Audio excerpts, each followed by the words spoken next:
Hey guys, welcome back to more neighbor dispute stories. In this video, an HOA neighbor built a new driveway across my land without permission and claims that the homeowner association gave him permission. Let's dive right into the video. And the title story starts like this. So I bought my house several years ago in what I thought was a quiet neighborhood. The property is just under 2 acres, mostly wooded in the back with a nice clearing where the house sits. When I purchased it, the real estate agent mentioned that the surrounding neighborhood had an HOA, but my property was specifically not part of it. This was actually a selling point for me because I've heard enough HOA horror stories to know that I wanted nothing to do with one.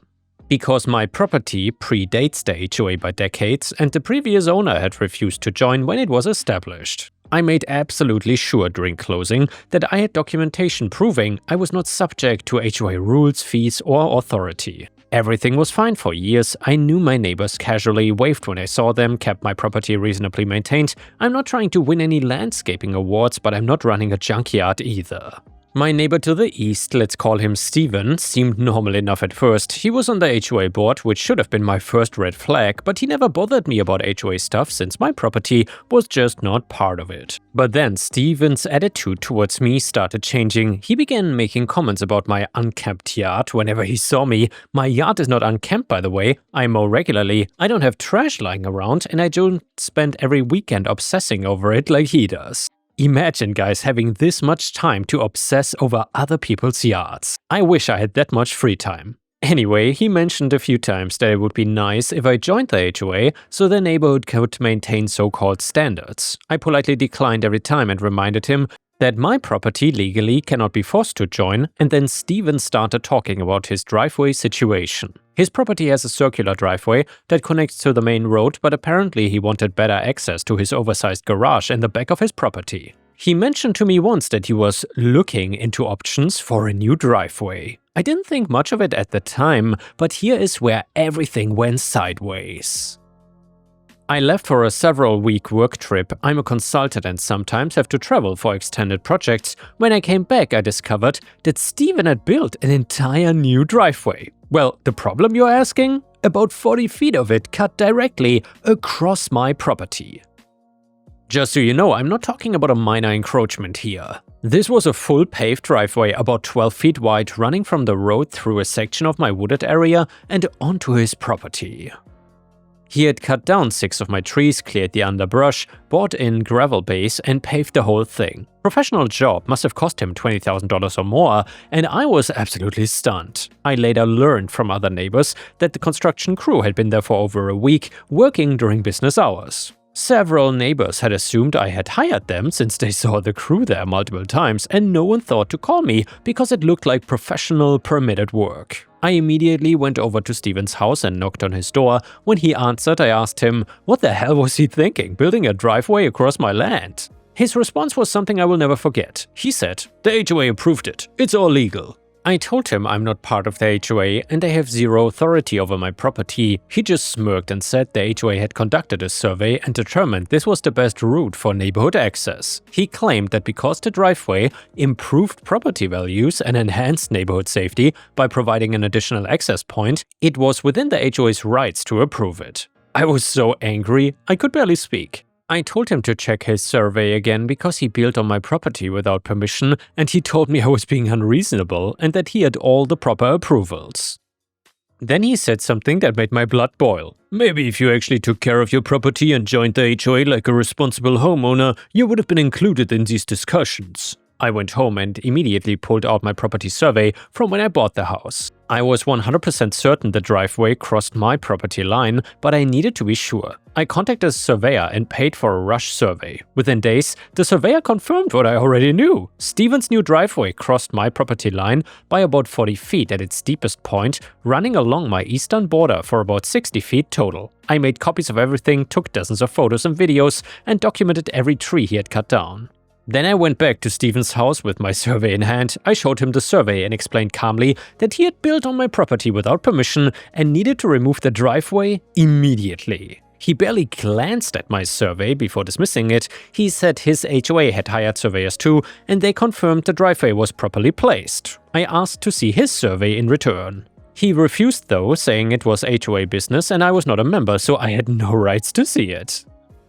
That is when he made his position crystal clear. He told me that the driveway was staying, that I should get over it, and that if I made trouble, the HOA had lawyers who could make my life miserable. He said the HOA was tired of my property being an eyesore, and this was just the beginning of improvements they had planned. I asked what he meant by that, and he said the HOA was considering several projects to enhance the neighborhood, including possibly extending utilities and creating a small park area. When I asked where this park would be, he gestured vaguely towards my property and said they were still finalizing plans. I left his house and immediately contacted a property attorney. The attorney reviewed all my documents and was absolutely baffled that someone would be this brazenly stupid and entitled. He explained that what Steven had done was called trespassing, destruction of property, and possibly criminal mischief, depending on how the local prosecutor wanted to handle it. He said I actually had an open and shut case for a lawsuit and could likely get treble damages. The attorney sent Steven a certified letter demanding the driveway be removed within 30 days and seeking compensation for the trees and land damage. Steven's response came back through an HOA attorney claiming the HOA had conducted proper due diligence, that their survey showed the driveway was properly placed on HOA-controlled land, and that my survey must be incorrect. They included a copy of their survey. My attorney took one look at their survey and started laughing. Their survey was from a company called Precision Property Solutions and was dated shortly before Steven started construction. And by the way, guys, I made up that name just to protect OP from getting doxxed, because I guess if you put the real company name, he could get in trouble potentially. I hope you don't mind that. Anyway, here's the thing, my attorney recognized the company name. Precision Property Solutions was not a licensed surveying company, it was a property management company that Steven's brother-in-law owned. They had literally fabricated a survey to justify the driveway. Armed with this information, my attorney filed a lawsuit against Steven personally, the HOA, and the company for fraud, trespassing, property damage, and a bunch of other legal claims I didn't fully understand. We also filed a police report for the tree cutting and property damage, and while the lawsuit was in its early stages, Steven continued using his driveway daily. Every time I saw him drive across my property, I became more furious, but my attorney advised me not to physically block it or do anything that could be considered retaliation while the case was proceeding. The court date for a preliminary injunction was set for several weeks after we filed. During this time, Steven apparently thought he was winning. He started becoming even more bold. He began parking his truck on the driveway right on my property line. He told other neighbors that I was the one who would be in legal trouble for interfering with HOA improvements. One neighbor told me that Steven was bragging at an HOA meeting that he had found a way to deal with problem properties. But then we got to the preliminary hearing. I won't bore you with all the legal details, but Steven showed up with the HOA attorney and apparently thought his fake survey would hold up. My attorney brought in the licensing board records showing that Precision Property Solutions had no surveying license, no licensed surveyors on staff, and was owned by Steven's brother-in-law. He also brought in my licensed surveyor, who testified about the actual property lines. The judge was not happy. He immediately granted the preliminary injunction mentioned earlier and ordered Steven to stop using the driveway effective immediately, and he also ordered Steven to show cause why he shouldn't be held in contempt for building on property he knew was not his. The HOA attorney tried to argue that the HOA had relied on the survey in good faith, but the judge was not buying it. He said that any reasonable person on an HOA board should know that they cannot authorize construction on non-HOA properties regardless of what a survey says. After the hearing, I thought Steven would back down, but I was wrong. A couple days later, I came home from work to find Steven's truck parked halfway down the illegal driveway on my property. He was inside his house. I took photos, called my attorney, who told me to call the cops for trespassing, since there was now a court order. The police came out and explained the situation to Steven. He argued with them but eventually moved his truck. However, he told the officers that he believed the driveway was on his property and that he was not violating any court order. The officers told him that there was a court order in place and that he needed to comply with it. They warned him that if they were called out again for the same issue, he could be arrested for violating the court order.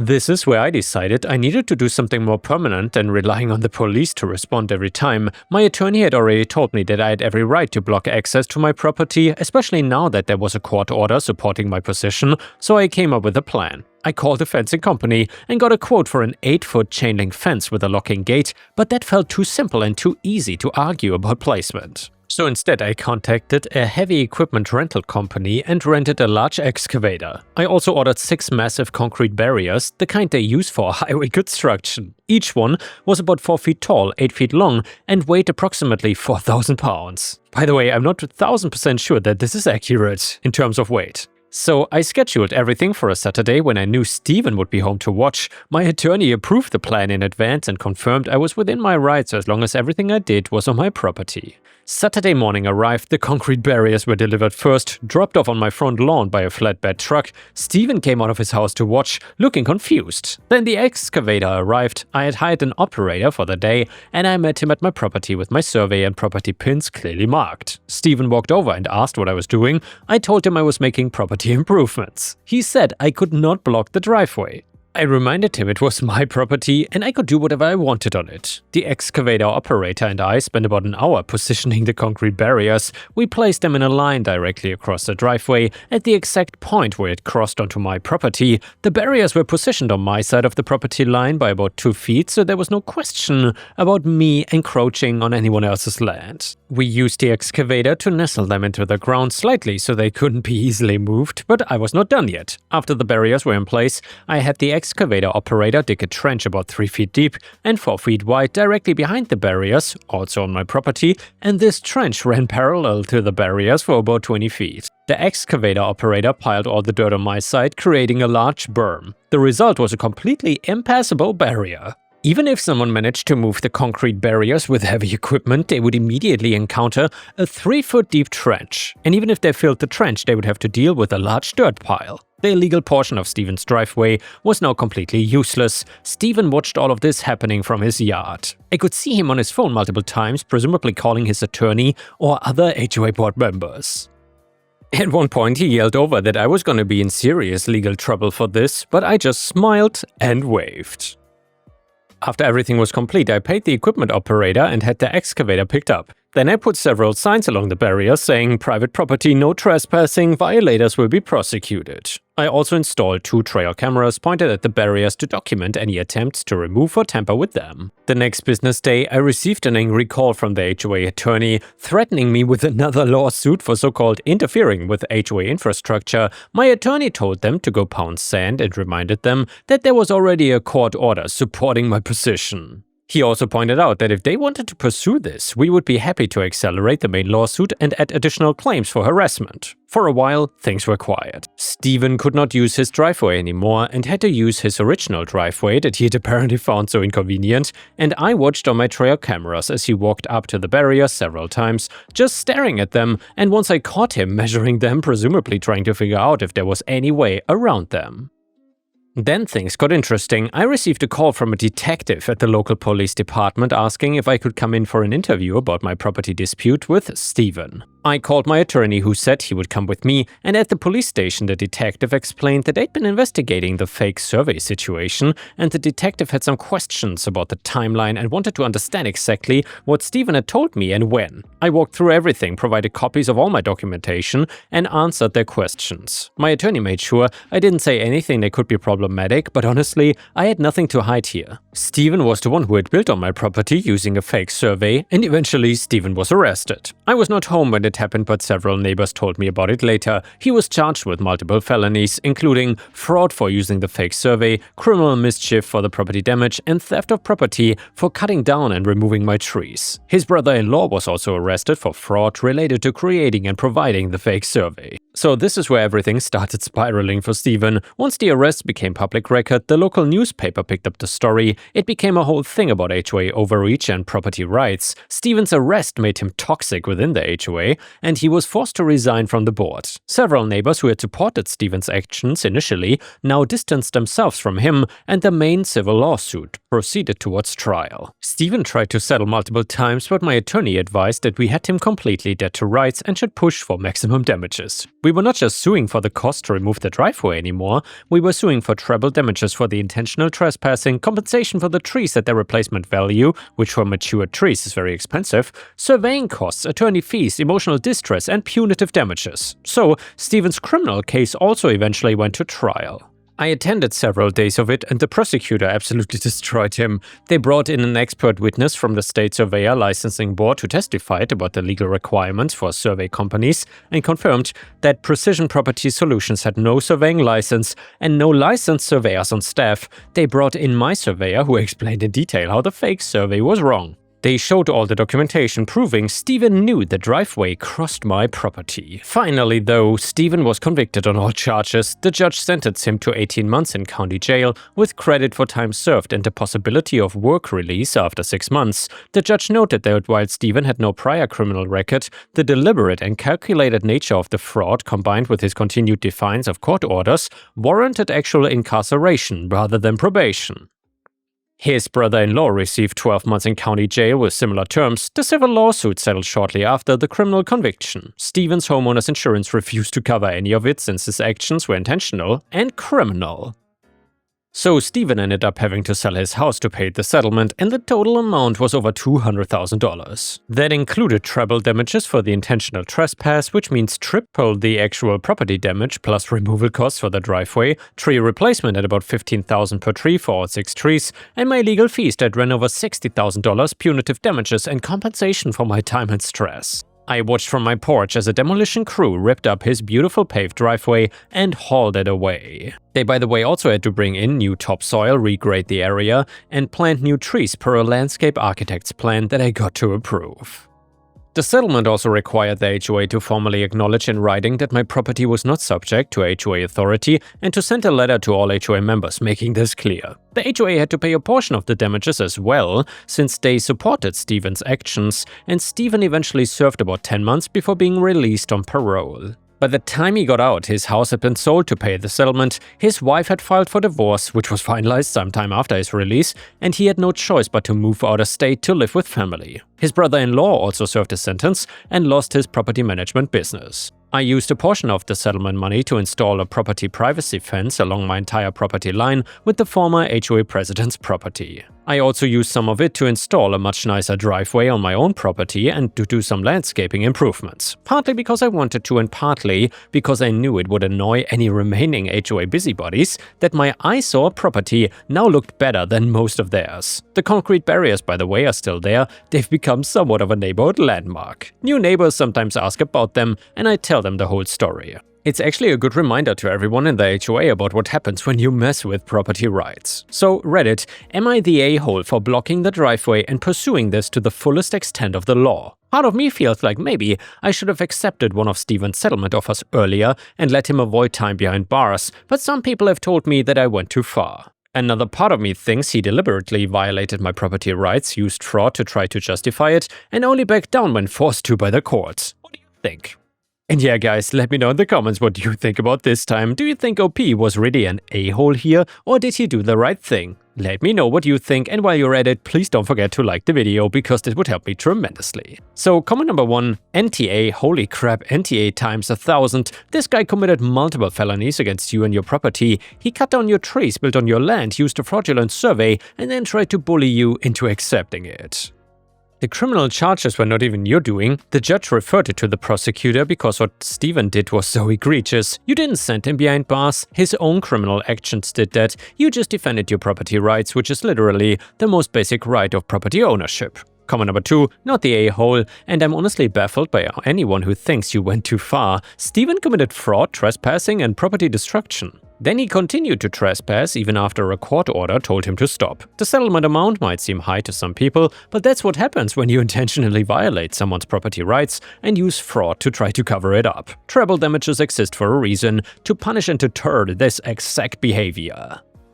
Comment number 3, everyone sucks here. Yeah, Stephen was wrong to build the driveway, but did you really need to destroy his entire life? He made a mistake and you bankrupted him, sent him behind bars, and ruined his marriage. The punishment doesn't fit the crime here. You could have accepted a settlement early on and everyone could have moved on, but instead you scorched the earth and now a man's life is ruined. I get defending your property, but you took it way too far. Comment number 4, unpopular opinion but slight YTA for not settling earlier. Yes, you were in the right legally and morally, But sometimes being right is not worth destroying another person's entire life. Steven made huge mistakes and should have faced consequences, but did those consequences need to include all of this? You had multiple opportunities to settle and chose to push forward knowing it would completely ruin him. That's vindictive, not justice. And the next one is a revenge story titled "Called Jehovah's Witnesses on My A-Hole Neighbor." Or Jebova, but I think that's a typo. So I grew up living next door to the worst neighbor ever. He would throw snow in our yard, come to our property and trim trees when we were not home, yell and swear at us for not making our grass look nice, watch my sister cut the grass. He was in his 70s and my sister was not even 18 at the time, and was overall abusive towards us. There was even one time he flipped out about us shoveling in front of our house, and he ran across our yard, charging at us with intent on physically fighting, only stopping when I held my fists up and told him I would drop him if he came closer. Police were called, but nothing was ever done. He eventually spent time in prison for abusing his wife, though. Every time he did something towards us, I would secretly call or email Jehovah's Witnesses and set him up with a visit. He hated anything to do with religion, so it was worth seeing his face and rage when he had to tell them to leave over and over again. I don't know if he ever caught on that it was me, but I told my parents years later, and they just laughed. And the next one is another sort of petty revenge story. It is titled, "Stand wherever is convenient for you. I will put your cart wherever is convenient for me." So this might be the pettiest I've behaved ever, but this person deserved it. Anyway, enjoy reading. So I have this part-time on-campus job as a front desk proctor at one of the dorms at northeastern Boston University, I suppose. Basically, I sit there, check IDs, and let residents and their guests in. It's a pretty straightforward job. The setup is simple too. There's a desk in the middle, an entry door on my left, an exit on my right, and the card reader is on my right side of the desk. The normal process is people walk up to the front of the desk, show their ID, I tap it and let them in. It takes about 30 seconds and everyone does it this way, except this one girl. She decides standing at the front is too much work, I guess, so she walks past the entire front desk and stands on my left side near the entrance, expecting me to turn completely around, take her card, turn back to my right to tap it, and then turn around again to give it back. She did this a couple of times when I was already annoyed, but whatever, I was busy with my own work and didn't want to deal with it. But then she comes back later with her friend, putting on this fake accent, trying to impress them, and does the same thing again. Her friend is standing at the front desk all confused like a normal person and quietly asks, "Are we allowed to stand here?"